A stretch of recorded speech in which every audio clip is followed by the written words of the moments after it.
Alright, so in the last episode, we went to Sin City and we saw that something had attacked the townspeople, and a few of them were dead, unfortunately. So after tracking Ray to the checkpoint, we fought with the mafia boss Mikba, and Ray rejoined the party. So now we're going to help out the power plant in hopes of basically impressing the king enough for him to give us another passport so that we can go back towards the Rapala region. I'm really happy to have Ray again. It's a character I'm going to use as much as I can.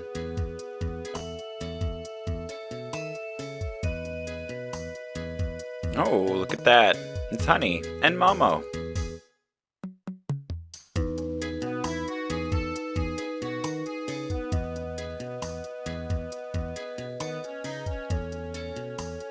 What's that, Momo?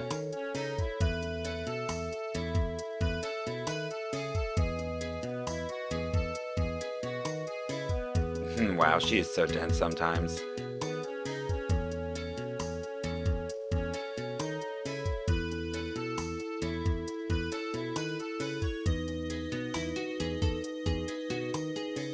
I'm literally shaking my head at her right now. It's quite ridiculous on her part. Turn around and actually look at the people.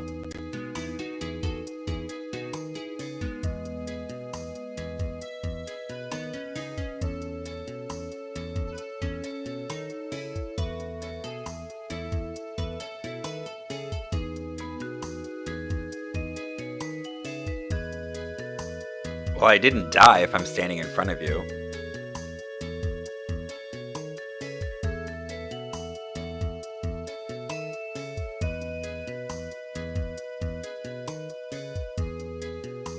Yep.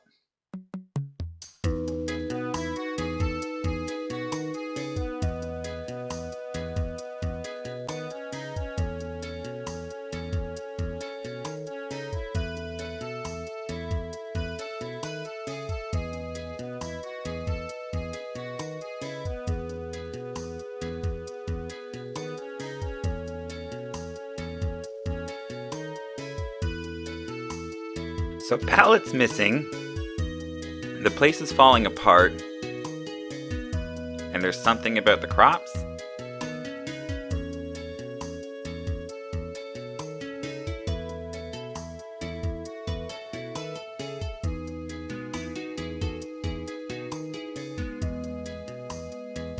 Yeah, and Palet's missing, you said. Yeah, so now we're gonna have to look for Palet.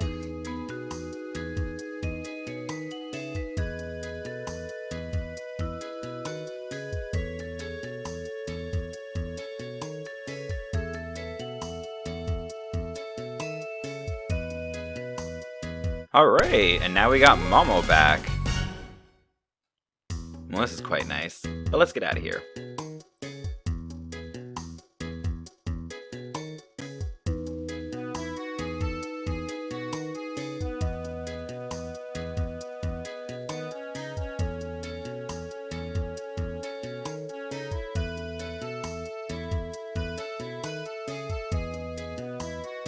And what'd the director say?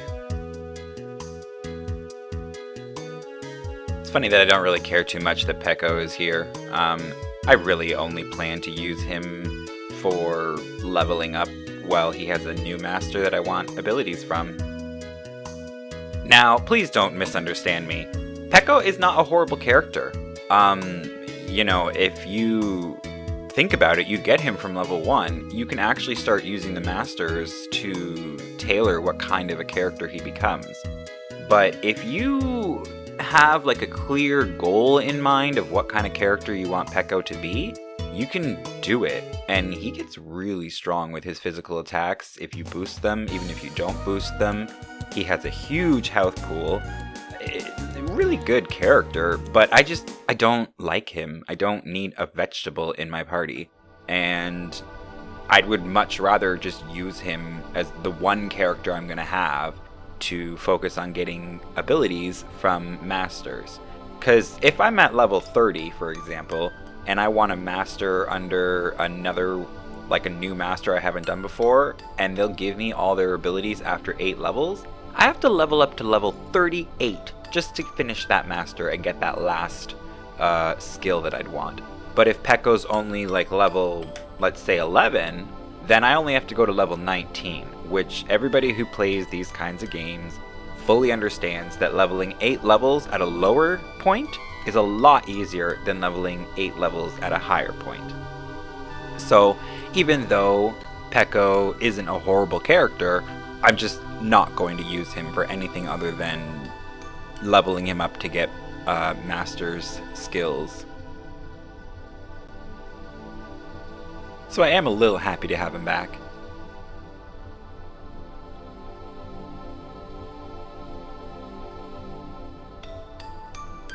So the cool thing here is this tree is Yggdrasil.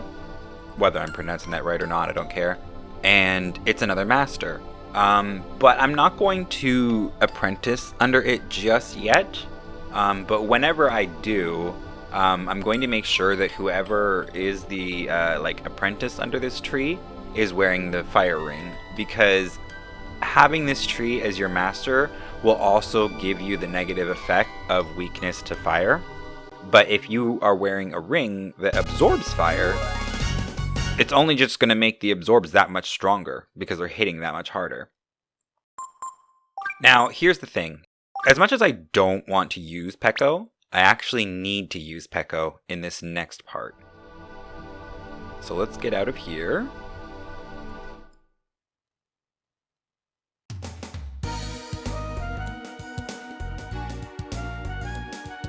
So now you want to go to the plant with Momo and Peco. I don't know if you need Momo, but I've got Momo, so whatever. I do know that you need Peco.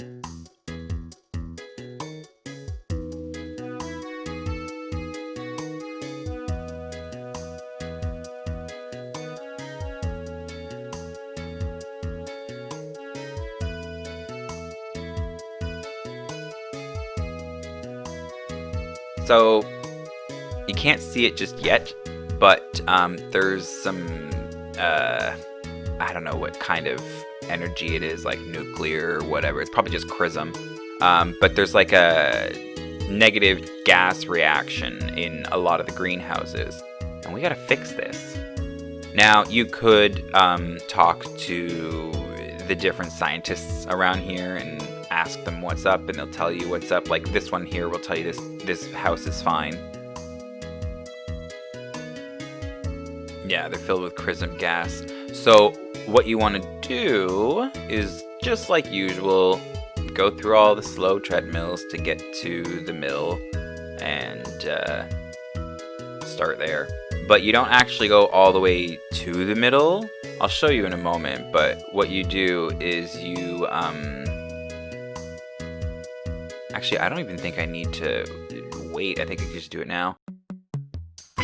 Yeah, so you use Peco to move the rocks onto those X's, and then you use Peco to smash the rocks. Oh, I had to go faster for that. Okay, so I did mention it. Oh, I can't do it that way. I did mention it before, how if you have like more of a run distance, Peco will hit the rock harder and make it go farther. Like it should work here. Yeah, I went a little bit farther. I just need to get it there. Okay, so I'm really hoping that I could do this before I talk to the guy about it. So let's see. Okay, so 1 down, and I think there's 3 or 4 in total, but whatever. 1 down, a few more to go.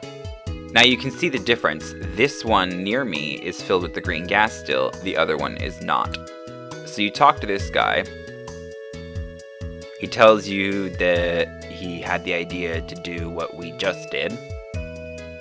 That's why there's a whole bunch of stones around. And then we'll tell him that we'll help him. Now, we don't really need to ask him what to do because I just showed you what to do. But if you do end up needing to ask him what to do, he'll just tell you to line up the rocks onto the X's, and then smash them around so that you can throw them into the greenhouses. Now, here's a little bit of an... Oops, Momo got in the way. Oh, I hate that. So here's a little bit of an annoying thing with Peco doing this next rock, is that, as you saw before, I tried to run like a short distance and send the rock into the greenhouse, but I didn't run enough to make that rock actually charge. So what sucks here is you don't have enough distance. What you actually need to do is you need to just get a good running start and then come at it from the side. Oh, was there only 2? I don't know why I thought there was more.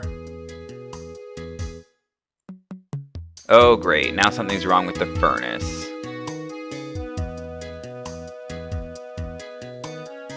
Don't worry, little onion man, it's not your fault. I don't think that there's any other ones to break open, but I'm gonna take a quick look.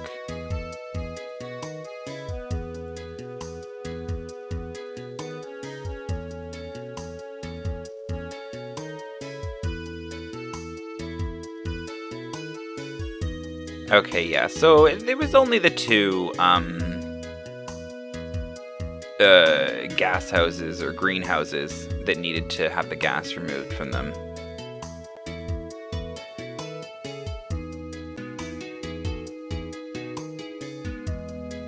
Now, I don't exactly remember how I'm supposed to initiate the next part of this, but I know that it's inside. Let's get Momo in the front. Yeah, so Momo could probably shoot this off. And there we go. Oh, I sure hope I can get back outside. I'm pretty sure I can.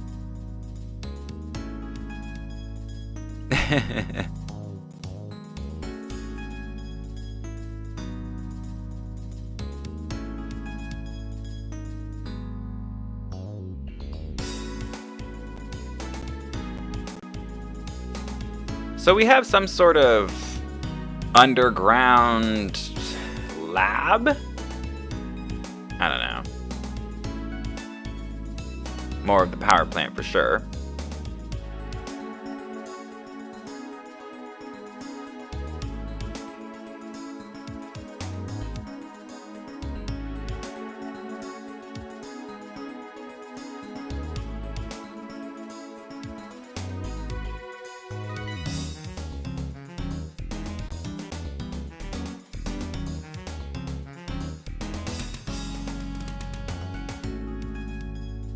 Yeah, we'll do that, Momo, but not yet. So yeah, I just ran away from that fight because I have zero interest in giving Peco any experience, especially in something that is considered the most difficult stuff I can do right now, meaning it will have the highest experience available to me. I don't need a level 5 onion coming in here and going up to level 8 or something in one fight. So I'm going to go out of here and replace Peco with Ray. But before I do that, I do want to show everybody another master that I had talked about before. And I think I only mentioned how I had done stuff in between an episode to obtain this master. But the way it works is there's a fairy master in our world, not the fairy world, where you can get it to, like, obviously apprentice you and all that stuff, and you get more abilities. But it's mainly for agility. So again, I'm just skipping the battles. I'm running away from them. I'm not actually fighting. But this fairy master, it gives you like the most agility out of any of the masters that reward agility as their additional stat when you level up. But she takes away like 1 power, defense, and health. So she's purely for agility. I don't really need her for Ray's agility, but I am going to give her to Ray because I mean, he'll be really crazy fast. But also, she has this really cool ability called War Shout. And what that does is it gives you like an attack up on your entire party in one shot. So you don't actually have to do it one at a time. It's kind of like casting shield on your party to get a full protect on everybody at once. So now we have it for, well, we don't have it now, but once he goes and levels up enough, we'll have it for Ray.